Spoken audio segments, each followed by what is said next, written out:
Hello, everyone, and welcome to today's session on the Iranian women's movement, sanctions, human rights, and the targeting of Iran's morality police. We are so pleased that you're able to join us, and we're going to have a fabulous discussion over the next hour. We have a few housekeeping items before we get started. This session is eligible for continuing professional education credit, or CPE. So this session is worth 1 CPE credit. To be eligible to receive that credit, you must be active for the entire webinar and answer at least 3 of the 4 polling questions during this session. If you are joining by audio only or watching a recording of the webinar, CPE will not be available to you. You must also be individually logged into the webinar to be eligible for CPE credit. If you're joining as part of a large group connection, you will not be eligible for CPE. You may use the Q&A feature to ask questions anytime throughout the webinar. We will have a Q&A section at the end of our discussion, so we do encourage you to do that. And a certificate of completion will be emailed to you after the program for those eligible for CPE. So with that, I hope we have a wonderful session, and I will turn over to our first speaker, Juan. Juan, over to you. Thank you, Brooke. Thanks to you for organizing us and keeping us on track. I know you're going to be helping us with the polls later in the discussion, and I want to thank the audience for joining us for what is hopefully a timely, educational, and important discussion for all of you, certainly for all of us on this panel. We are privileged to have 3 great panelists and experts to talk about the women-led Iranian movement that has led to national protests and has led to international opprobrium and reaction, in particular with the use of targeted sanctions for human rights abuses. So we want to talk to you today about what that movement means, what is happening on the ground, and how to think about the sanctions in the context of Iranian human rights abuses, and more broadly, the use of sanctions with respect to human rights abuses globally. For that, we have 3 great experts, and I'll introduce them now. You have their pictures and bios in front of you, and more importantly, we have them with us to share their insights. Gisu Nia is the director for the Strategic Litigation Project at the Atlantic Council. The Atlantic Council is co-sponsoring this event with us. Thanks to Gisu. Gisu, thank you very much. Gisu is one of the leading voices. If you're following the protests in Iran, she's one of the leading voices commenting on these issues, being referred to, and certainly behind the scenes being consulted with by everyone around the world. I'm certainly following her on Twitter and watching everything she says and does. She serves as the board chair of the Iran Human Rights Documentation Center, and she's a well-known and respected human rights and rule of law expert, especially in post-conflict and transitional societies. So Gisu, welcome and thank you. We also have Leslie Kuster, who is a senior director here at K2 Integrity for Financial Crimes Risk Management, one of the great experts here within the firm and nationally on sanctions issues. She has worked in multilateral, multinational corporations and institutions and financial institutions, managing OFAC and sanctions risk issues, sanctions compliance programs, and design. She was also a former section chief at OFAC for sanctions compliance and evaluation. And so she understands the OFAC programs intimately, given her prior work and certainly her current work with K2 Integrity. So thank you, Leslie, for being with us. And last but certainly not least, our good friend and great colleague, Ledan Arshan, Associate Managing Director here at K2 Integrity for Financial Crimes Risk Management as well. A deep and long experience in the government, both at Treasury and the Department of Defense, a senior official at the Treasury's Office of Terrorism and Financial Intelligence, and importantly for this discussion, the former Iran country director for the Office of the Secretary of Defense at DOD. So Ledan, welcome, and thank you for joining as well. Let me set the table for the discussion, and then Gisu ask you to speak to the audience first about what's happening on the ground. But I think what we're seeing is a historic and powerful popular movement led by women. The flashpoint, of course, was the death, the murder of Mahsa Amini 41 days ago. We saw the long procession of thousands to her gravesite yesterday at the 40-day mark of her death. This has led to national protests, not just with respect to the repression of women, but to the overall repression of the government of the Iranian populace. This has become widespread, sustained, and certainly of international import to those watching what's happening in Iran. This has led to further repression, further human rights abuses by the regime in Iran, and certainly by the protesters' calls for change in regime. And from the U.S. and others, you've seen sanctions imposed, including yesterday by the U.S. Treasury, additional sanctions targeted at Iranian officials and institutions, including the morality police. Importantly, Germany came out with a statement yesterday indicating that business as usual is no longer acceptable given the amount of repression being seen in Iran, and they would be pushing for further sanctions in the EU along with other measures within the European context to target Iranian leaders and family members. So all of this is unfolding as we speak and as a timely discussion. But why don't we begin by Gisu talking to you about what's happening on the ground. What is the current state of the protest movement, and how can we think about how the protests are unfolding on the ground? Thank you, Juan, and everyone. I'm so glad to be here with you and speaking about this. So in terms of what's happening on the ground, I think you recapped, how we got here quite well. But I think one question that we are all often asked is, what is the significance of these protests? Will they continue? Where is it leading to? And so on. And so what I think is really important to note is that these protests are very different from the recurring protests that have been happening in the country since December 2017. So those who are Iran watchers may recall that there have been different types of protests that have erupted, sometimes nationwide, sometimes specific to a province over the past few years. Sometimes they were related to water shortages or a lack of paying wages to laborers. The protests in November 2019 that resulted in hundreds, if not thousands, of people being killed, some estimates go up to 1,500 or more, were initially sparked because of a sudden removal of subsidies on gas and a spike in gas prices.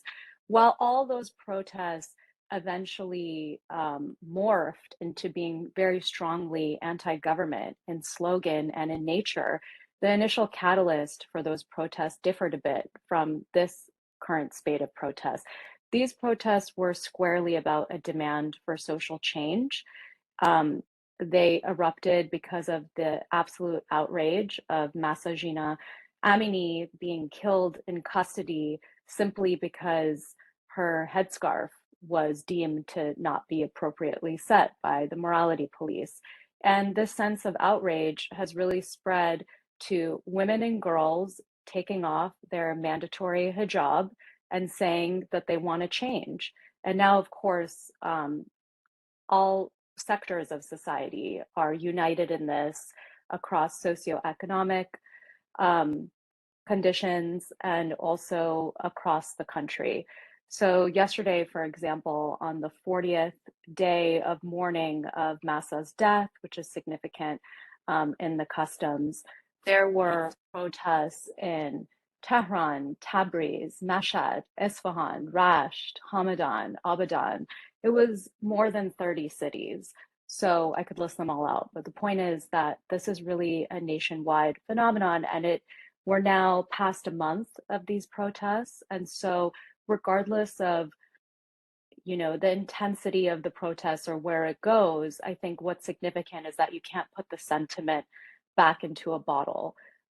Dictatorships thrive on fear. They thrive on silencing their population and not letting them exercise their freedom of expression. And we see that now women and girls in particular are just living their life not adhering to mandatory hijab laws, and their very being is a sort of challenge to the state. So I don't think that that can be easily pulled back. And if everybody in the country starts to live as they please, or if more than half of the population of the country, which is women and girls, start to defy these laws, it's going to be very difficult for the authorities to control that. Gisu, that was a great summary. I'm going to come back to you on the Iranian state reaction and the role of the morality police. The audience will see we've got the agenda set forward there, and we'll methodically go through this and get through these issues, obviously, to meet the objectives of the webinar. Lidan, I want to turn to you on this point that Gisu made in terms of comparing prior protest movements. How do you see this movement, these protests, in comparison to even what we saw in 2009 with the Green Movement? How do you think about the comparison, and what's the significance of the current protests? Thank you, Juan. I was also thinking about the same, that moving the lens back a bit further back to 2009 to compare these two movements for a couple of reasons. One is also in 2009, as everyone knows, we're on the cusp of entering into negotiations for the JCPOA, the Joint Comprehensive Plan of Action, or the so-called Iran nuclear deal. At the time, Obama administration, and at the time, now President Biden was the vice president. And at the time, it was called the Green Movement, or it happened after the June 12th, 2009 elections in Iran, where masses went into the streets and protested what they called "Where's my vote," which is their vote not being counted, and wanted the removal of Ahmadinejad as president. And the regime also was heavy-handed and put a lot of dissidents under arrest, and people still moved into the streets and protested and I assume it was, I believe it was as widespread as the protests that are now.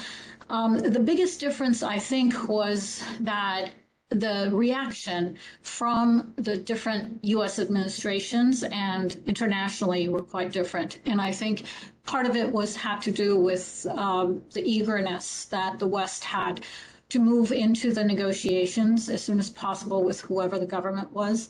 But at this juncture, we see that I believe it was September 16th that Mahsa Amini succumbed to her injuries and passed away, and was by the treatment she had and the heavy-handed treatment she had with the morality police. And by September 22nd, the U.S. Treasury Department had already announced its the sanctions, one of the first times we have seen something so quickly, human rights sanctions targeting the morality police and others. And then again, as the protests moved and the government's reaction was to shut down the internet. October 6th, there were these sanctions that were also announced against those who had shut down the internet and used the security forces and Iranian leadership who were responsible for the violent crackdown. And as you said, again, yesterday, on the occasion of the 40th day of passing of Mahsa Amini, where the crowds had gone to the site of her grave, there was also another set of sanctions that were announced, and those were against the other leadership with the violent crackdown, as well as the prison officials, etc., who had been responsible for this. So, and we also see, and I'm sure Leslie will talk about this, the same kind of sort of reaction from other international, from other governments. And then the other thing that I find interesting is that the reaction of internationally has been also a lot more widespread into various factions. You have obviously celebrities and politicians, comedians, etc., who have gone on the internet and have shown support. And then you have sports stars, soccer teams, etc., as well as climbers who have also shown support in places where we haven't seen before. And this all helps. And of course, there is the widespread, huge protests that were the Iranian diaspora has had led in countries such as Germany, US, and UK, etc., which have been also not just confined to the Iranian diaspora, but also have had supporters from within those countries who've also joined. Yeah, Ladan, thank you for that. I want to later in the discussion get into the role of the diaspora communities and their power. You saw the huge protests in Germany, which frankly probably played a hand in some of the recent German announcements and the toughening of their stance against Iran. So I do want to talk to you and Gisu in particular about that. Gisu, before we go to Leslie, and Leslie, I want to turn to you when we get to the sanctions and to give the audience a better sense of what's happening on the sanctions front. Gisu, I want your impressions of what the Iranian repression looks like now, because there's continued human rights abuses. There's a killing of young people. This is very much a protest movement, not just of women, but of young people, young men as well. What's the role of the morality police? Why is it so important that that's been targeted? Can you speak to kind of Iranian repression as we see it in response to the protests? Yeah, for sure. So just to give some background on what the morality police is, of course, things are now spreading in a different direction, and these protests are not only about the actions of the morality police, but really about the state itself and the kind of repression that it enacts. But the morality police, which is known as Gashta Ershad, it would loosely translate as guidance patrols. And this is what is known as the morality police. They're a unit of of the Islamic Republic of Iran's police forces that are tasked with enforcing Islamic laws, but specifically this Islamic dress code in public. And according to the regulations, sometimes it's reported that all girls from 9 and above have to wear hijab, but really it's all women above the age of puberty that need to wear a head covering or loose clothing in public. The age isn't always clearly defined, and girls who are as young as 7 have to wear a hijab in school because the state is involved, though they might not necessarily need to wear it in other public places. The point is that girls as young as 7 have to wear it sometimes, and so there's just not a lot of clear guidelines on what sort of clothing is appropriate or inappropriate. And so that leaves a lot of gray area, and also results in issues when somebody like Masajina Amini is taken into custody for what probably was not any kind of big transgression, and then resulted in this very tragic result. What is clear is that with the election of the president, Ibrahim Raisi, election that is more like a selection. I should note, these are not free and fair elections, but under his administration, the morality police had sort of increased their presence in big cities and had really ratcheted up the enforcement. So to be clear, these regardless of administration, regardless of that, these police have been out on the streets, but there was a bit of an uptick in the enforcement of these laws, and a few tragic incidents that had happened even before Masajina's death. And so there was really a backlash from Iranian women. Women started to be more defiantly challenging the laws and videotaping themselves doing so, and putting that out there. So there's just been a building anger as well, and it's really boiled out to the surface. Now, in terms of the state security apparatus and the repression that we see on the streets, there are lots of videos that are coming from Iran that show state security forces so a lot of times plainclothes besiege, beating people up, riding around on motorbikes, hitting people with batons and things like that. But then yesterday, for example, on the Chehlom, or the 40th, day since Masajina's death, we saw that there were, rows and rows of uniformed state security forces dispatched in Tehran, presumably to quell any crowds that were forming. There were reports of people being shot at. So security forces were arresting folks, firing at protesters. In one instance, security forces were caught on camera firing at a person who was recording what was happening on the street from her apartment window in Tehran. So there is this kind of mass violence. So far, we don't know what the reports of fatalities are from yesterday. It seems that the security forces were using metal pellets as opposed to live rounds, but a lot of those even when they're not using live rounds, we've seen that people who are getting hit by paintball guns and pellets have injuries. There's these photos that are circulating on social media with just, dozens and dozens, if not hundreds, of small um, injuries to a person's back who's been hit by these projectiles, essentially. And a lot of these people are very scared or hesitant to go seek medical treatment in the country because there's a concern that they'll be reported to law enforcement. And so what we actually have happening is that I'm in touch with groups of protesters on the ground who are seeking medical advice from doctors here where I am in the US, just about how to treat their wounds because they're hesitating on going into hospital. So the scale of the violence is extensive. I should note that back in November 2019, the state killed hundreds, if not thousands, of people within the space of just a few days. And what we see here is something that's of longer duration. And I think the challenge is that so many women and young girls are protesting. And so although we're getting reports of horrific violence against young girls and women, including reported sexual assaults and rapes, including bringing some of these girls to so-called re-education centers. It seems that the violence is of a broader scale and a scale that we don't have full reporting on, and that's because there's very little transparency. And it's also why we believe there needs to be an international investigative body that will thoroughly look into these matters. Gisu, thank you. Lidan, I'll come back to you in a moment here on some of this, but I want to turn to Leslie now. And for the audience, we're going to pepper you with some polling questions. We're going to start with one here as we begin to discuss the sanctions. And so the question posed to you, you'll see in your chat area here of the webinar, is what jurisdictions have sanctions regimes focused on human rights abuses?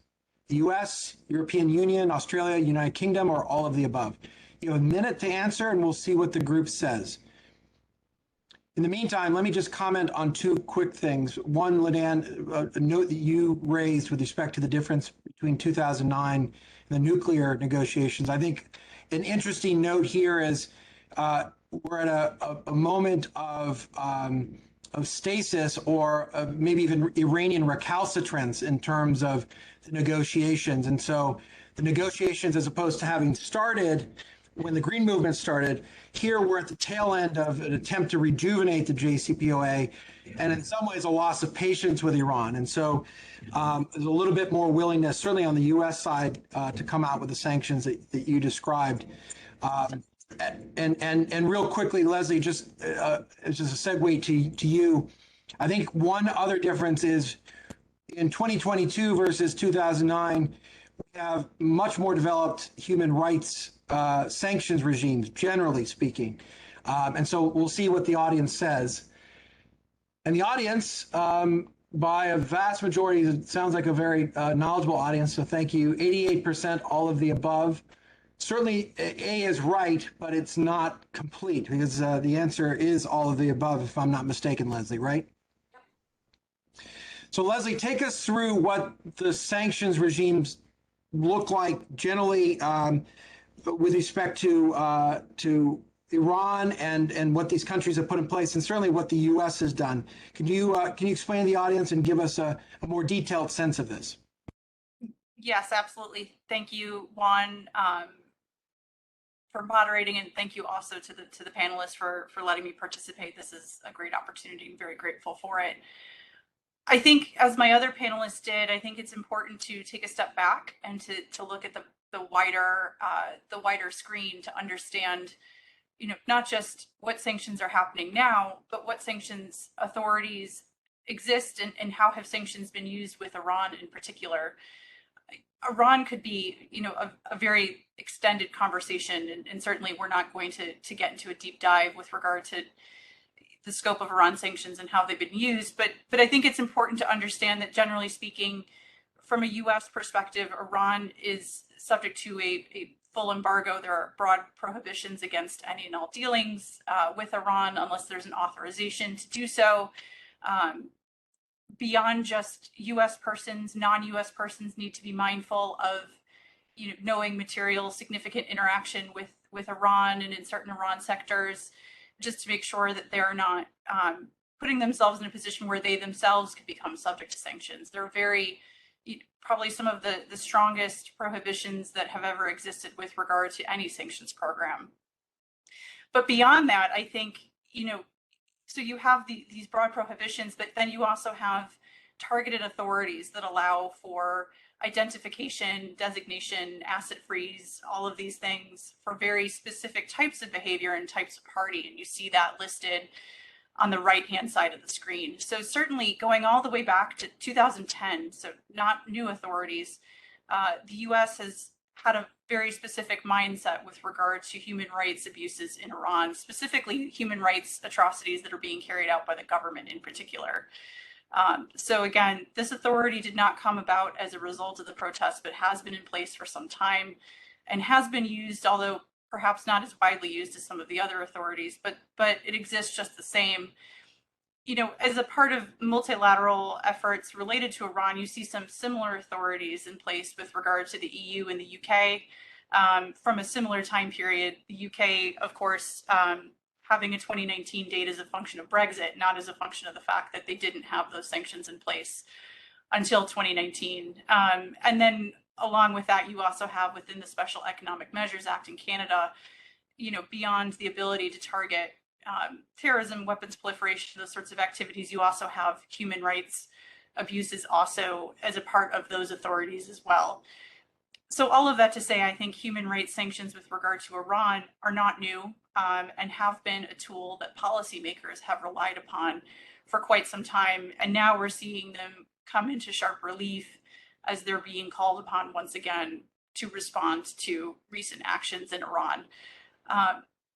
I think an interesting development, and we'll probably talk more on this later, is the other human rights programs that you see on screen. These are location or jurisdiction agnostic. It doesn't necessarily pertain to Iran. It could pertain to any location in the world, but certainly you're seeing some parallels drawn between the sorts of activity that are being targeted specifically in Iran, but then also could be targeted in other locations as well. But again, we'll put a pin in that discussion for now. I think my other panelists have, very ably outlined some of the existing actions that have occurred so far. Starting on September 22nd, we've seen different authorities that have taken separate action, targeting the morality police, targeting leadership in the Iranian government, targeting those that have been seeking to turn off internet access and deny free communication from existing. And that, I think, is going to continue. Going to pause here and give it back to Juan.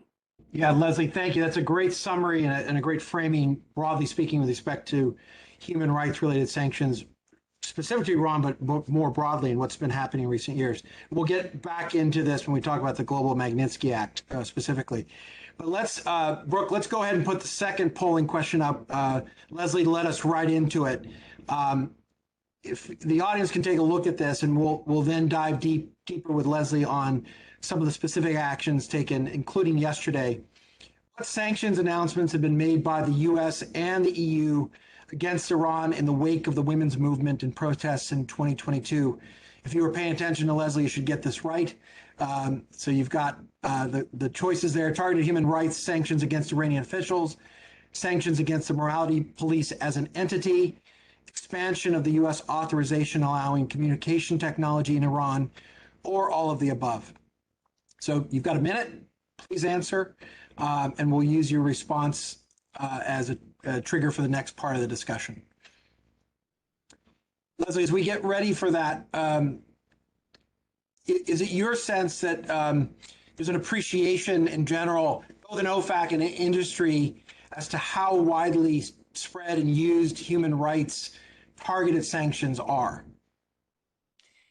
Yeah, no, Juan, it's a great question, because I think to me it speaks to the evolution of sanctions as a tool themselves. I think obviously economic coercion has existed for a long time, fundamentally, but I think we're seeing it as being a tool that policymakers can use to help counter some of these very difficult transnational type of issues where there might not be jurisdiction or the ability to, sort of reach into another territory to try to change behavior, but certainly at a minimum imposing some pretty serious economic consequences to the extent that governments, individuals, entities engage in some of these activities that are so counter to U.S. foreign policy, national security objectives. Great. And we've got our results, obviously, a really kind of studied group here responding. All the above, it's correct. Thank you for listening to Leslie. And Leslie, it's a good prompt to maybe give the audience a little bit more detail as to the specific actions taken in recent days. So if you can take us through that, that would be great. Yeah, no, absolutely. Thank you, Juan. So as I mentioned, starting as early as September 22nd, the U.S. has taken action against the morality police and taken action against Iranian government leaders. For those of you who are not deep into sanctions compliance, fundamentally what that means is that sanctions cut off different parties from, in the case of the U.S., from the U.S. financial system, from U.S. marketplaces, U.S. persons, and prohibit U.S. parties from any and all dealings with individuals, entities, groups, what have you, that appear on what's called the specially designated nationals and blocked persons list. It's a very powerful tool when you understand how money moves, when you understand the role of the U.S. dollar with regard to clearing and how money moves. Beyond that, for sanctions like this and for underlying issues such as what we're trying to counter with these sanctions, whether or not the morality police has a bank account or has major funds to move or things like that, I think it serves a strong example of how to identify activity that is counter to, as I said, to foreign policy, national security objectives, and to make a very clear statement with regard to where the U.S. government or where other governments feel, regarding a particular behavior, activities, things like that, and to make lives difficult, to the extent that there is movement of funds, that there is a need to engage outside of Iran, certainly. We've seen parallel actions that have been taken by the EU, by the UK, by Canada, similar designations involving the morality police, law enforcement forces, parties that are, causing the shutdown of the internet or prohibiting the free communication on the ground, so on and so forth. So, we're seeing similar actions that are coming across from multiple jurisdictions, which I think, for those that are that study sanctions understand the more jurisdictions implement similar sanctions, the more power that those sorts of responses can have. It makes it much more difficult to avoid the sanctions when you have many countries standing shoulder to shoulder and saying, no, we're not okay with this. And here's the stand that we're going to take on it. So yes, and I would anticipate as the situation continues to develop that more targets will be added, and that we will continue to see more of the same in order to help address this and also to support the protest. Yeah, Leslie, and I think this goes back to what Gisu was explaining to us in terms of the repression that's underway. I think the more that the Iranian regime represses, the more that there's evidence of that, the more that there's focus. It's like a hunter's trap here because there's then more reason to be targeting more individuals and more institutions that are tied to or touching Iran. So I think that's a really interesting dynamic here as we watch this unfold. Gisu, can I turn to you now and Ladan on this question of the effects on the population? Maybe Ladan, go to you first and then Gisu. How is the discussion about the effects of sanctions on both the movement, the regime, and citizens playing out, including in the diaspora community? Are they seen as helpful, hurtful, or somewhere in between? So I think it's, again, one of those questions where the answer is it depends. And I'm sure that Gisu will have her take on it. But I think first and foremost, what I personally heard in 2009 versus now was that, and right now is the case too, Iranian people don't expect, any kind of military or other kind of support from the rest of the world. They do want some kind of acknowledgement of what is happening. They don't want the Western countries and powers to just go ahead and sign some agreement with a government that they haven't actually duly elected. So what is different now is also the fact that now they're seeing that the West is acknowledging what they're going through, and that is a good enough support for them, and it really helps in terms of not just sanctions, but to show this. It's as Leslie said, it doesn't have to have the kind of teeth that other sanctions do, but it's a symbolic way of showing the Iranian people that the West cares more than just about the nuclear deal and Iran gaining nuclear power, that it cares about human rights, that it's not tripping over itself to get to the negotiating table to keep Iran from the Islamic Republic from getting nuclear power. I think what the difference is now between now and then, and how it helps Iranian people, is that you will see that in 2009, if you're on the streets of Tehran, what you saw was just what they would call lip service and not enough support of the Iranian people. And then after a while, the world's attention went elsewhere. And of course, there was negotiations on the JCPOA. And as you pointed out, Juan, we are at an impasse, but also it's this movement has, because of the widespread support it has garnered everywhere, it has made it impossible for others to turn their head away and not show some kind of support, whether it's in terms of sanctions or otherwise. Over to Gisu. That's great. Gisu, if you could answer how you perceive the sanctions, their utility, and also this issue that I know you've raised publicly of asset searches, hunting, recovery, which, as we've seen in the Russian context, has been a parallel, if not dovetail, process with the use of targeted sanctions against oligarchs. That is to say, we have sanctions and asset recovery and asset hunts as dual pillars of a response to a crisis. It's in essence what you're talking about. So can you speak to this, your view of the use of sanctions as well as asset recovery? I think it's important to distinguish different types of sanctions because there's a very charged conversation around sanctions and viewing them as something that causes collective punishment for a population. There's also discussions about the real efficacy and whether it actually achieves behavior change and modification and these kinds of things. But it should be noted that in this context, what we're talking about and what we've seen an increased use of are these targeted human rights sanctions. So those asset freezes, travel bans on these individuals who are the most responsible for these violations. And so, that's exactly the right kind of response. It's a very surgical response. There are arguments that broad-based economic sanctions have actually led to the enrichment of some individuals in the government because they profit off of a black market. And a lot of the folks that are affiliated with the IRGC and SEPA are taking advantage of that.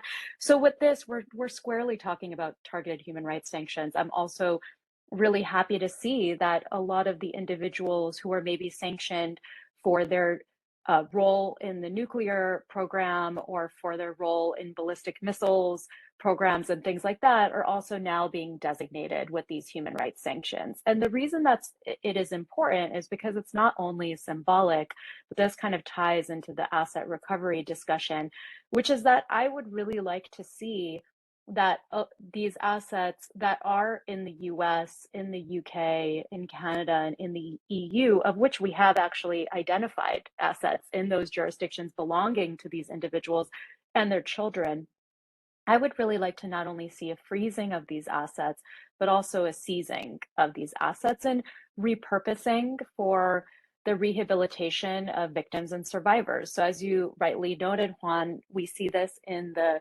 Ukraine-Russia context with this desire to, seize, and of course they did seize oligarch yachts, and it was all very flashy, but there's a lot of legal challenges to actually being able to use that for Ukraine's reconstruction after the war. And so we are seeing that some jurisdictions are adopting laws that would allow for this sort of repurposing, if you will.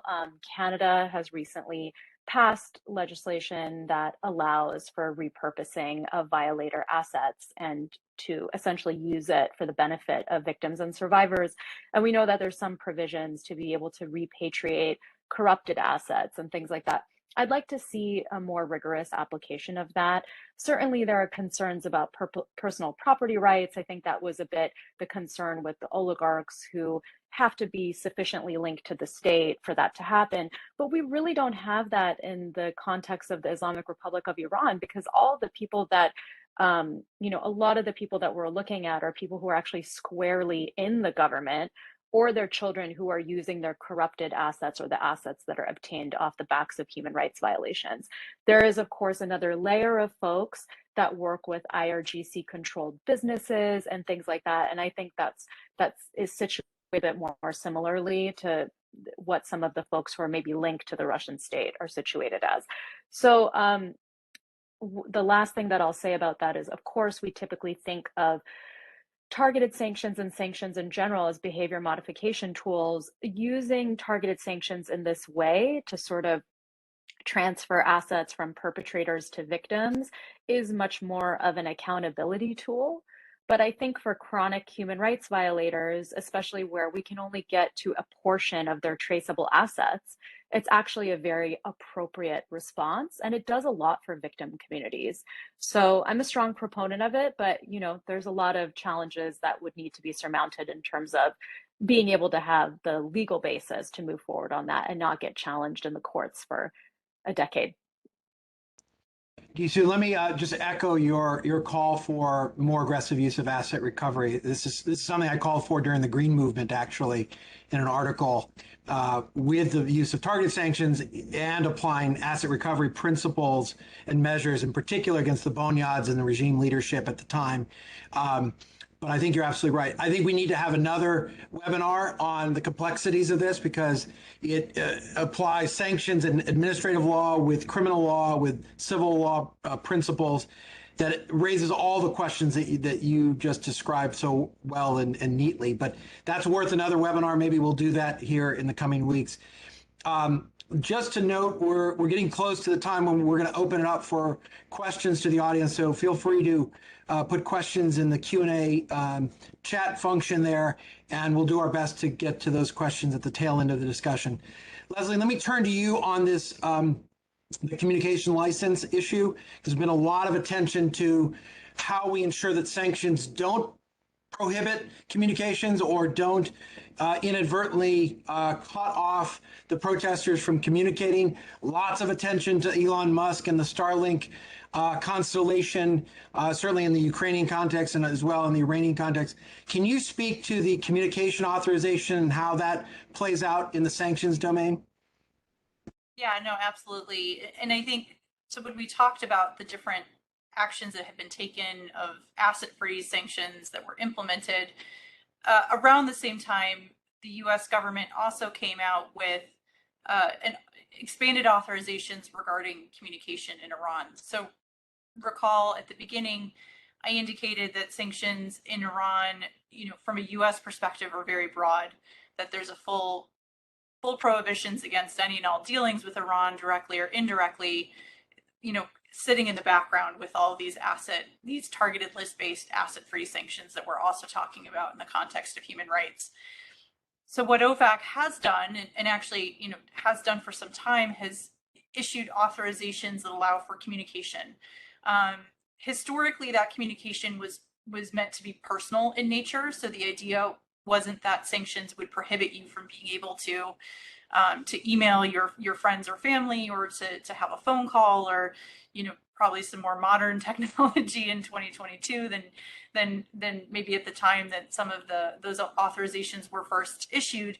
But historically, OFAC has taken a position that communication should be personal in nature, and that there were authorizations that would allow for different service providers to allow for access in Iran, and to make sure that the sanctions weren't ever meant to limit communication or to limit the free flow of information and ideas across borders, but were meant to curb commercial activity. But unfortunately, as we know, it's not quite so simple as that. So there needs to be other authorizations that would allow for that to continue.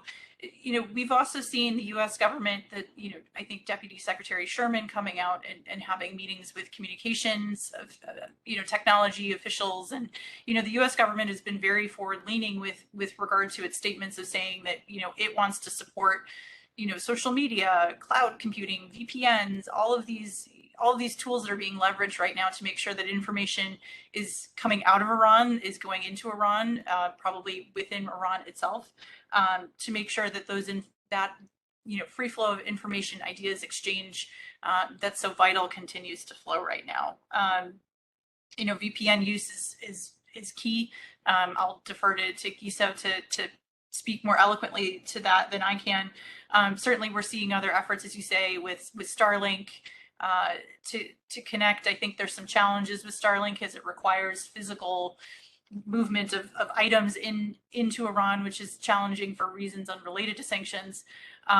So you are seeing some of that connectivity that's happening, but probably, as you say, not nearly to the same extent or in the same manner or fashion that we're seeing in a place like Ukraine.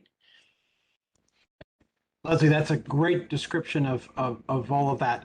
Maybe Gisu, Ladan, just quickly, if you could speak to how the diaspora communities may be communicating, how they're affecting what's happening on the ground. And then I want to shift back to the sanctions issue with Global Magnitsky before we begin to close out. So Gisu, how is the diaspora community playing out? How do the communications play into this, into the protest movement?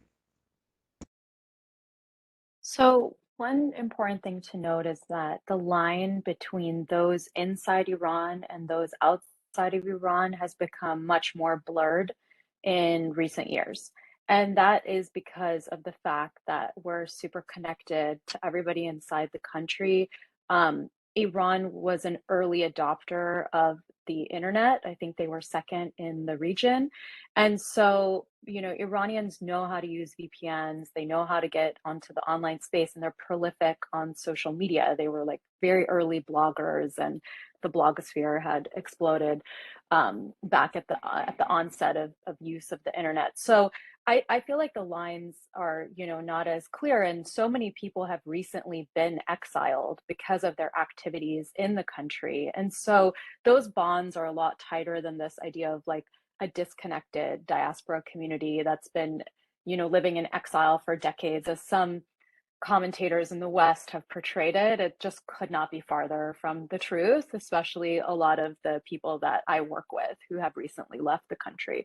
So I think that a lot of people inside the country do see what their country folk outside the country say, and it matters to them, and it matters that we're properly advocating for their rights and that we're making sure that we amplify their voices as much as possible. So I know that, despite the issues with connecting because of internet disruptions and all the reasons that we know, I know that myself and others have made a real attempt to ensure that global media outlets are actually interviewing protesters who are leading the protests in the country, and that their voices are being heard, even if they have to be anonymized or otherwise need protection so that they don't face state retaliation.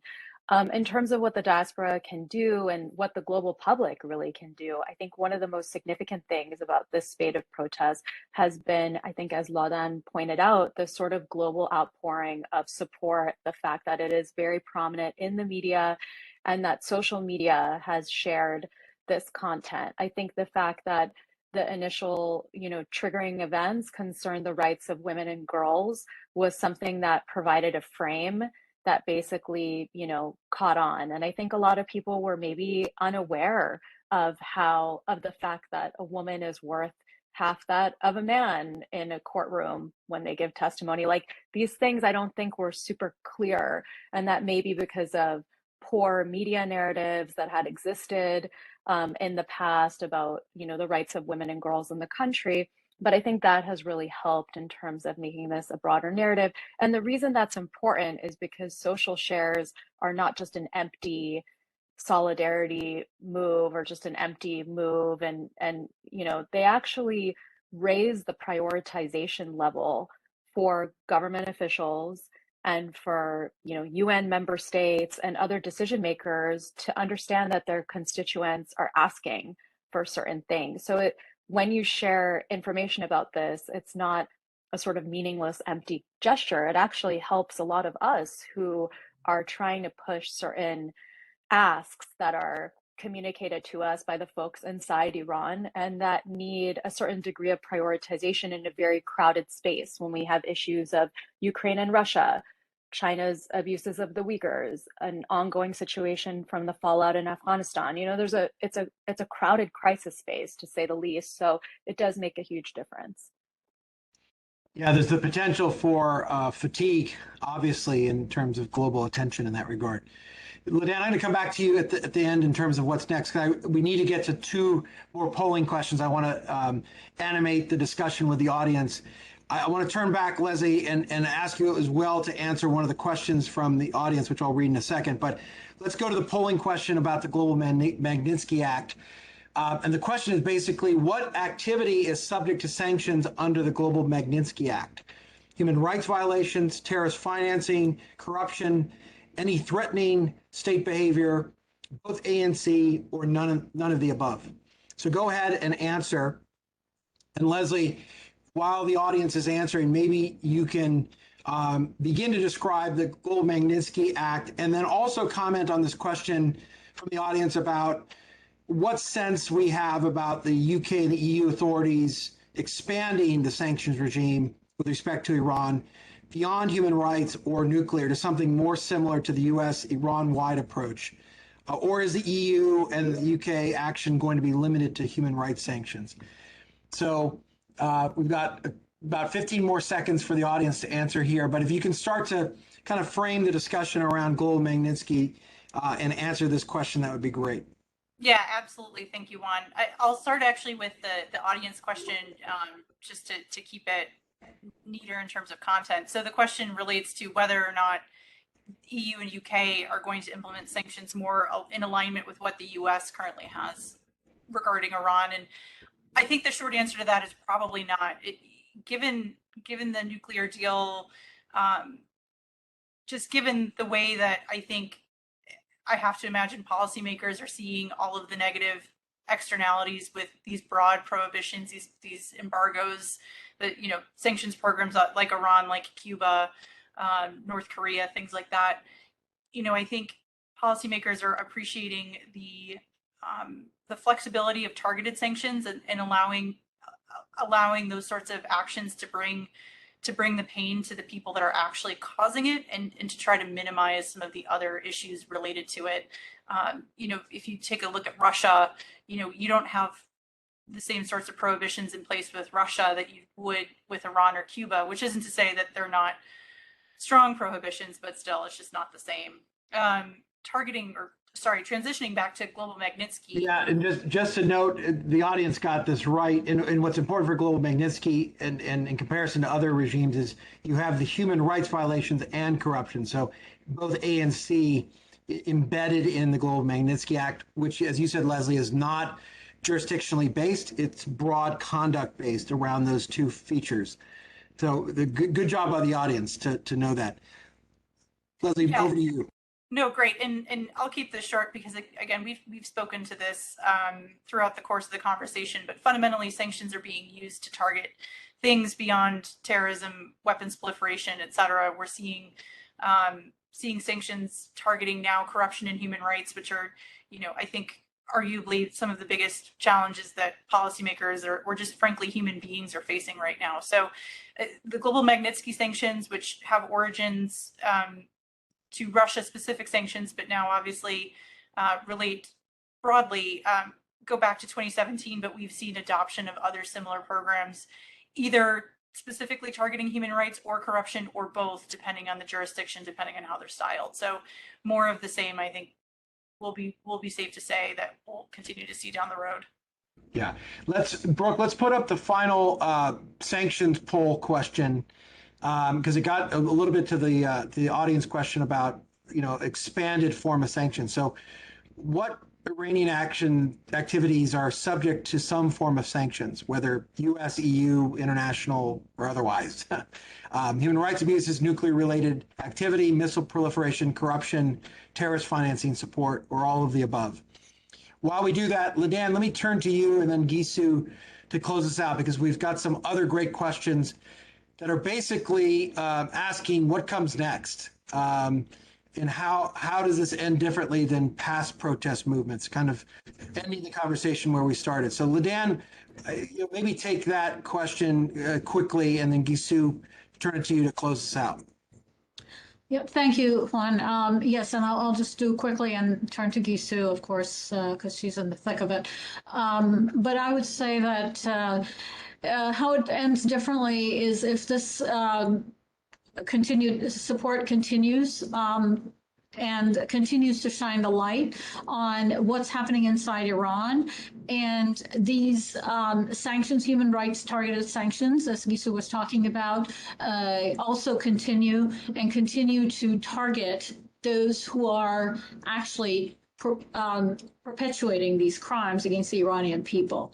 And one last thing I just wanted to say is that I was listening to something this morning on NPR. They were talking to someone inside Iran, and he was saying, and I have seen it personally as talking to people, is that part of this is already happening, that the morality police is hesitating before, rounding up women who don't have hijab on, and a lot are doing it less. But we definitely need more, and we can't have police and others being so violent and killing people who just want to exercise the freedom of speech and their human rights of civil rights.